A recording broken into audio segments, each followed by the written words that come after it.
Gabby from the DCP, and you're watching Gabbin' About Disney. Guys, in recent years there have been a lot of Disney myths and urban legends that have developed thanks to the internet. So today I'm going to talk about the top 5 questions I get from guests regarding these myths and legends, and I will let you know if they are true or not. Just so you know, I will be ruining a little bit of the magic today, so if you have small children and you don't want to ruin their childhood, I would turn off the video. For our first myth of the day, we're going to go into a beloved movie. Beloved? I've been watching way too much Super Carlin Brothers. Go watch them. They're amazing and I love them. It is Toy Story. That's right, we are talking about the infamous Andy's Coming myth. Please don't yell it. Please don't yell it. Just don't. As someone who frequently works with my friend Buzz Lightyear, I can say from experience that this is a very popular myth that a lot of people believe. Background. This myth became popular when this meme became viral on the internet, stating that if you yell "Andy's coming" around the Toy Story characters in the park, they will fall limp to the ground like they do in the movie. I'm sorry to tell you guys, this myth is not true. The toys are not going to fall limp to the ground if you yell "Andy's coming" at them. So stop yelling it. While a cast member has confirmed that the toys used to do this in the past, they don't do it anymore. With guests yelling "Andy's coming" multiple times an hour, it became really unsafe for performers to keep up this routine. It's not safe for performers to be falling to the ground in large crowds of people that could potentially trample them or break them. They are toys after all. In addition, it takes a long time for them to get back up and is generally inefficient if it's happening as often as guests yell it. Plus, if we're going with Disney's story, why would they feel the need to hide their life from humans? They're in Disney World, a magical place, a happy place, where they're allowed to be alive and people can come and meet them. They meet thousands of guests a day. Why would they hide from Andy, their owner who loves and cares for them? So in terms of Disney, the toys are allowed to have life in the parks. But in terms of reality, it's unsafe and inefficient. So stop yelling "Andy's coming" at the toys. They'll just look around all excited, like, "Where's Andy? I want to see him." And then you're just disappointing them because he's at college. Our second myth today is about one of the biggest secrets of Disney that's not actually a secret. The tunnels under the Magic Kingdom. There's tunnels under the Magic Kingdom? Yes, they're called utilidors, and they're very practical. They're basically backstage areas where cast members can walk from one land to another without being seen so that the story of the land isn't broken. You don't want someone from the Wild West walking through Fantasyland. It would just be confusing. It's not a secret because the tunnels are public knowledge and you can actually take a tour of the tunnels. That's right, you can go and see where I clock into work every day. It's called a Keys to the Kingdom tour. You can spend 6 hours in the tunnels and other backstage areas of Disney learning fun facts about Walt and his life in the parks and all the stuff I'm basically telling you in this video. But 6 hours worth of it. So if you want to go and ruin the magic for you and your family, go right ahead. But you have to be 16 years or older. Okay, so I'll admit, like, when I first heard about these tunnels, like, a couple years ago, I pictured them as, like, castle tunnels, you know, that are, like, made of stone and have moss growing, and, like, the princesses walk around in their dresses underground gossiping and stuff. That's nothing like what it's like. It's kind of like being in a parking garage, but thinner, and there's lots of activity and costumes and people running around, and break rooms and food machines. I'm not going to show any pictures, obviously, because Disney is very strict about backstage photography, and being a photo pass, I don't want to risk revealing pictures, even if you can Google them and find them online. So the tunnels are there so that we can get around quickly, efficiently, and not break show. They're really kind of boring, and all of the trash flies around the ceiling because the trash goes down through the trash cans and flies around in the little tubes, and so they don't smell very good either. Not super glamorous. There's also a rumor that there's a tunnel under Epcot.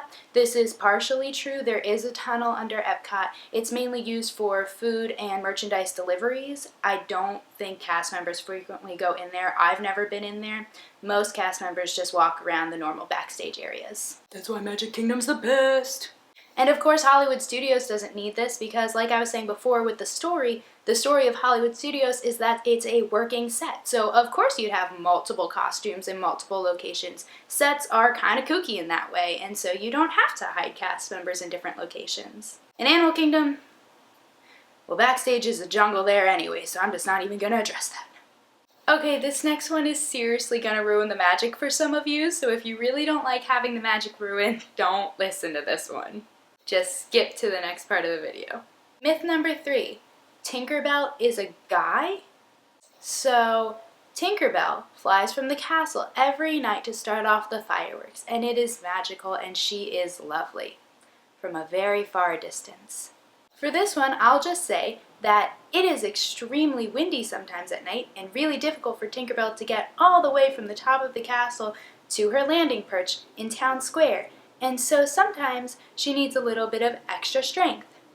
That was until HD cameras became really high quality at long distances at night. Yeah. And so I can assure you that every single night, Tinkerbell is a wonderful female fairy who flies from the castle, as of recent years. This next one is one of my favorites, and I get asked about it by guests all the time. It breaks my heart to tell them that it's only true in Disneyland. This myth is that there's an apartment on Main Street, USA, where Walt Disney himself used to live, where a light still burns to commemorate his presence in the parks.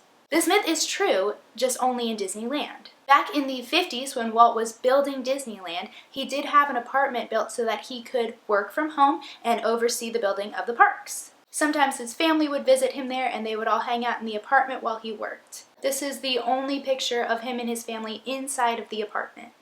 However, though Walt had a lot of ideas for Walt Disney World, he wasn't alive to see the completion of the park. Therefore, there was no apartment built for him or his family to stay in Walt Disney World. However, after Walt's death in 1966, his brother Roy came out of his retirement to take over the company and finish building the park in Florida. Roy dedicated the park to his brother, and that's why we call it Walt Disney World. The light that people talk about is actually a light left on in the window of Walt's apartment in Disneyland. Back when he was alive, it signified that the boss was in there and you needed to be careful because Walt was in the park. However, now the light commemorates Walt's time there and acts as a reminder for guests that his presence will always be in the parks.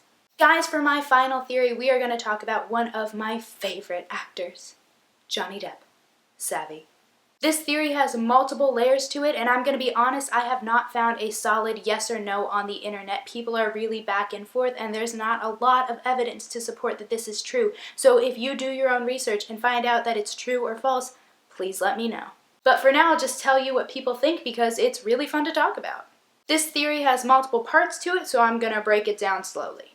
The first part of this theory says that Johnny Depp himself will come and visit the Disney parks and take over as Captain Jack Sparrow in the Pirate Tutorial. The Pirate Tutorial is a short show where Captain Jack Sparrow comes out and teaches young boys and girls how to be pirates. I've actually participated in it, and my pirate certificate is up on the wall behind me. You can't see it right now, but I am officially part of Captain Jack's crew, as is my dad. The theory goes that sometimes Johnny Depp will come into the parks and actually portray Captain Jack Sparrow and teach kids how to be pirates. The way to know if it's the real Johnny Depp or one of the actors is if they are wearing the hat. It's true that none of the actors on the show wear the hat, and so I would like to believe that if I see someone wearing the hat, I'm running over there because it's the real Johnny Depp. The logistics of this are iffy. Knowing Johnny Depp, I feel like it's something he would totally do, but knowing Disney, I feel like it's something they totally wouldn't allow because, obviously the theory got out enough that I found out about it, so I feel like there would be some kind of mob if Jack Sparrow comes out with the hat, and that just wouldn't be safe, it wouldn't be efficient, it wouldn't be good show. So I feel like this theory is probably less true. Maybe it happened once in the past and so people just made it a thing. I'm not sure. The next part of this theory is that sometimes Johnny Depp will go in costume onto the Pirates of the Caribbean ride, and instead of one of the animatronics, it will actually be him. This one, I am not sure how that would work because I don't know how those animatronics are secured in there, and also I don't know how you would be able to tell if they're real or not because they are so freaking realistic. So this is another one that I feel like isn't super feasible, but maybe?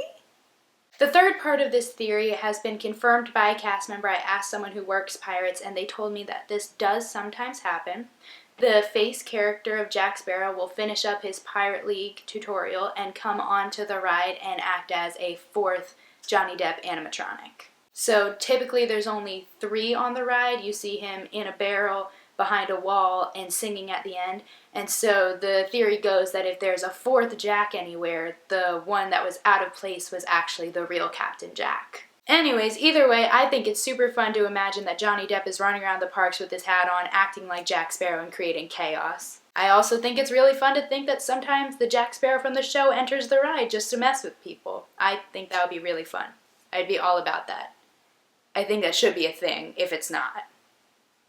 Just saying. That is everything I have for you guys today. Thank you so much for watching. I hope that you learned something new, that you enjoyed this video, and that I didn't ruin the magic too much for you. If you enjoyed this video, please give it a thumbs up down below. Also, in the comment section, you can leave any other questions that you have about Disney or anything else that you want me to talk about. So until next time, guys, have a magical day.